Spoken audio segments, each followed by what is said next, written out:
Good afternoon, Coatesville. Thank you once again for allowing me to come into your living room and on your Facebook page. Once again, doing a commentary from my man cave. This is Fonz coming to you. It's been a heart-wrenching night. I'm not even going to pretend. So I want to start off a little bit different. I don't have a lot of notes today. A lot of things that I'm going to speak will be coming straight from my heart. And that's just the way it is today. After that gut-wrenching decision that we almost knew was going to come in regards to the Michael Brown execution.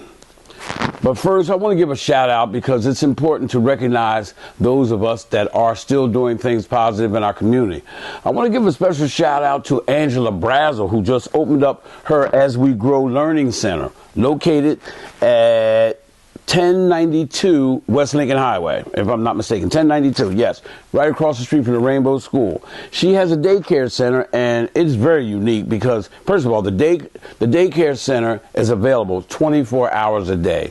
So anybody who's working maybe the night shift, they can still have her company service you and everything. I went there, took some pictures, I put them on Facebook, and it was real nice. It was real nice. The kids were happy. The place is nice and clean and child friendly, so I really enjoyed that. So Angela, hats off to you. You guys go down there and look. Her phone number, if you want to know about her hours and what she'll provide, is 484-378-7918. And a shout out to Barbara Ann Lucas too. She was really engaged with the children, and it was just a nice, friendly atmosphere. Okay, that's for that. Okay, another shout out from my man Steve Shelton, who I believe is going to be moving into his new home this week in time for Thanksgiving. Tell me that ain't a blessing, Big Steve. And plus, you're an Eagle fan, so I had to give you a special shout out. We got to beat them Cowboys, Steve. I'm really telling you. Okay, so that is the part that I want to do, my shout outs and this and that. As We Grow Learning Center, maybe on another time I'll give a little bit more in-depth commentary about your business, but I think this situation in Ferguson, Missouri really deserves top billing today. I just happened to be looking at Andrea Mitchell on TV, which I do so regularly. I look at them stations all the time. And there was a 20-year-old African-American. His name was Rasheem Aldridge. And he's a member of the Ferguson Commission. He's a Ferguson Commission member. And he's been out there on the streets demonstrating for what he says to be the last 108 days. And there's some real poignant stuff that he said. He said there in their community, they believe that black lives don't matter.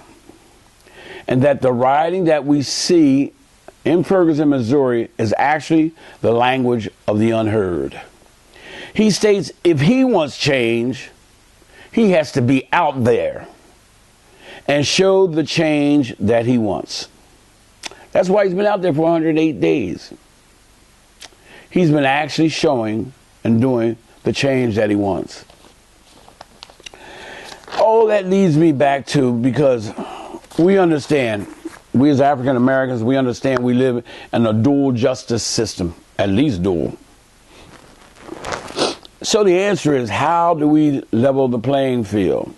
What should we do now that this verdict has been rendered? What do? I know we're going to feel outraged like we did with Trayvon Martin and so many others, and then we go back into our respective corners and we live our lives until the next travesty of justice occurs. But is that how we want to continuously do it? Do we want to be reactive or proactive? I know Mr. Aldridge and along with so many other people were talking about that special prosecutor, Bob McCullough.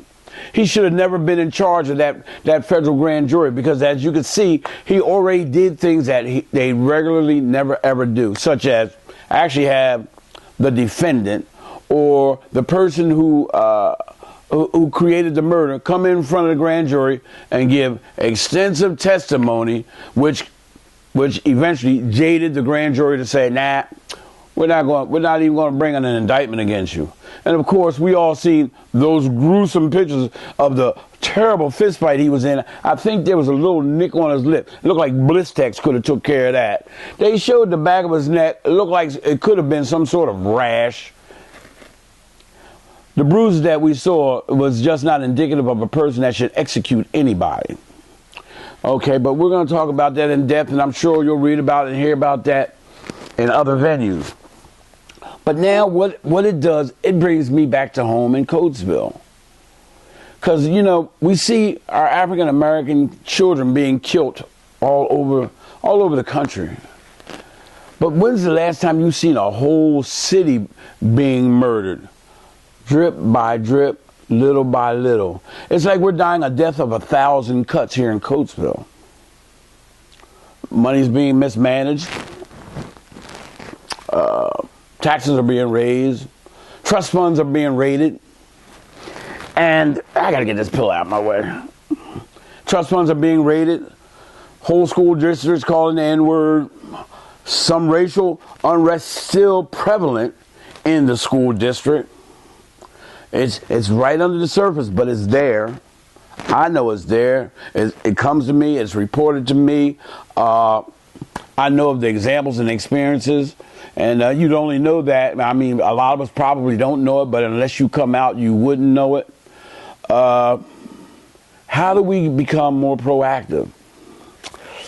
I don't know how you guys will do it. Each one of us is going to have to find a way to get out of our living rooms, off of the sofa, and to be a part of the solution. I don't have the foolproof way of turning this whole thing around. I can only jump into the fray the way that is best for me. I choose to be proactive. I'm a out there kind of guy, so I'll be at the meetings and I'll raise a noise. I'll carry signs. I will try to encourage other people to lift themselves up and be more than what they even think they can be. That's what I do. Everybody can't be and do like I do, but there is a way that you can encourage, that you can get involved. You have to find your way, but whatever that way is, normally it won't be sitting in your living room. See, so I'm not here to say you should do things like Fonz or do things like somebody else, but doing nothing is not an option. Coatesville is dying a slow death.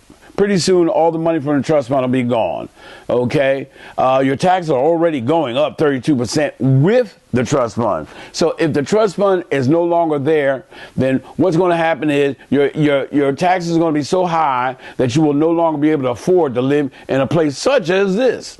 You understand what I'm saying? And this is where gentrification starts.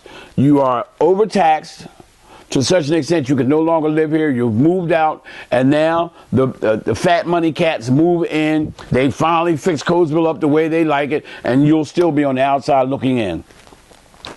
We have to find a way to make a change and be that difference. I like what Rashid said. He said, bro, if I can find it once again, he says that if we want change, he has to be out there and show the change that he wants. My job is to instill in each and every person that I come in contact with that we can do more and we can be more. But we got to come out of our living rooms and show up. City Council last night, for it to be talking about an increase that so adversely affects the lives of everybody, to have no more than what, 20 people there, 25 people there? That's crazy. I don't live in Coatesville. I live in Valley Township. But I know I need to fight that fight for whoever lives in Coatesville until such time they show up. They got to see somebody there. I mean, come on.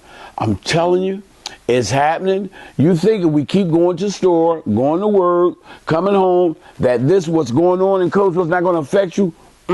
Wrong answer. It's going to come home to roost. So what will be your Michael Brown moment to make you so angry that you'll take to the street? And I'm saying figuratively, not literally. But what will make you so angry that you will take to the street and say, I need to stand up and be heard? See, that's why they said in Ferguson, Missouri, their riots is because it's the language of the unheard. What will it take for you to want to be heard right here where you live at? Look, there's 1,000 different ways you can die. You can be shot, or you can sit and have your rights taken to you one by one, taken from you one by one, taxed to such an extent you can no longer live. You got to get 3 jobs. You no longer can see your kids because you're too busy working. There's so many ways that you can die. Which way do you decide that you want to die?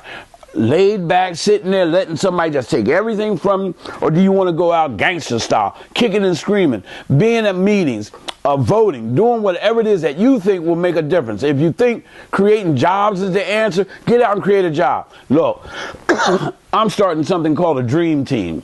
The dream team is being formed for those who want to open up their own businesses and become self-reliant. Dream team. We will be meeting at the Triton restaurant. Well, it's the Filet of Soul now, but it formerly was the Triton restaurant in Callan. We'll be meeting December 20th at 1 o'clock. It will be lightly catered. It's for those who want to start their own business, change the way they think, change the way they relate to people, and who want to do something positive. Negatively, can't come to this meeting. Only positive people that want to do something. This is not based on books that I've read. It's based on a life that I've lived. For those of you who have seen me come from homelessness and drug addiction to where it is I went and came from and where I'm at now, you are the persons that I want at this meeting. It's free. I'm donating my time for free. It's all about encouraging each other to build each other up and to make each other accountable for the success that we want to have. And we're going to have success because we're not going to quit until we get it. We will form a pact with each other that we will be accountable and we will help each other succeed. So look, I don't have any more. Oh, I'm already at 11 minutes. I could talk about this forever. But look, if nobody's told you today that they love you, Fonz and Baby Cakes love you. And I want y'all to stay strong. Come to this meeting. RSVP me on Facebook. Let me know, Fonz, I want to come. I want to know how you did it. I want to know how I can do it, how we can do it. You hit me up on Facebook, Fonz New Swan, so I know how much food to get done, and I'm gonna pay for that out of my own pocket too, so I don't want no trouble out of y'all. So if you say you're gonna come, you're gonna have to come. So Fonz New Swan on Facebook. Look, God bless you, I love you, and have a great day.